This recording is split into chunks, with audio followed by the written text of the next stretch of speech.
মতন কিছু চাটুকার সাংবাদিকদের ভূমিকার কারণে সাগররণী হত্যা হয়েছে।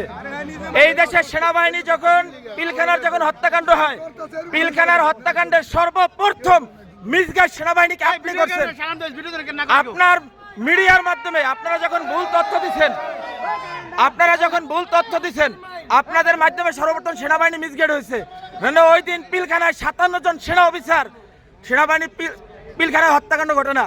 গুলজার আহমদ বুলবুল, মেজর শাকিলের মতন লোকজন ওই দিন সেনাবাহিনীতে হত্যাকাণ্ড ঘটে না, বিডিআর পিলখানার হত্যাকাণ্ড ঘটে না।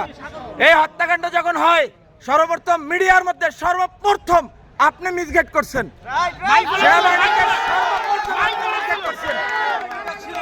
এই দেশে 52,000 রয়েল সদস্য, এর ভিতরে আপনি একজন।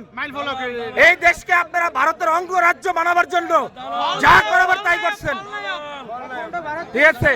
আপনি এখনো কেন আপনার হাতে এখনো ছাত্র হত্যার রক্ত এখন আপনার হাতে লেগে আছে? আপনাদের মতন চাটুকার, আপনাদের মতন কিছু কুলাঙ্গের সাংবাদিক পেশাটা হচ্ছে সবচেয়ে মহৎ পেশা। সত্যের উন্মোচন তারাই করে, কিন্তু আপনারা সত্যটারে মিথ্যা বানাইয়া এই দেশটাকে একটা কিসিম ভুটানের মতন আপনারা অন্ধকার জগতে বানাই ফেলাইছেন ভারতের অঙ্গরাজ্য বানাবার জন্য। আপনি এদেশের একজন নাগরিক হয়ে আপনি এদেশের ক্ষতি কিভাবে করেন বলেন তো?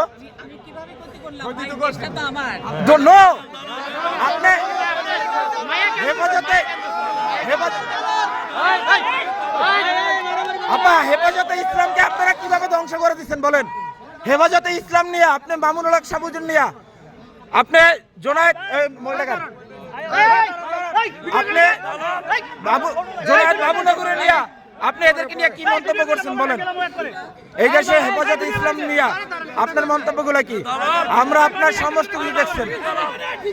এই দেশের সাংবাদিক মধ্যে আপনি কুলাঙ্গার, এই দেশের সাংবাদিকরা আপনি ধ্বংস করছেন। লোকদেরকে সরাই যায়, আমাদের লোক আছে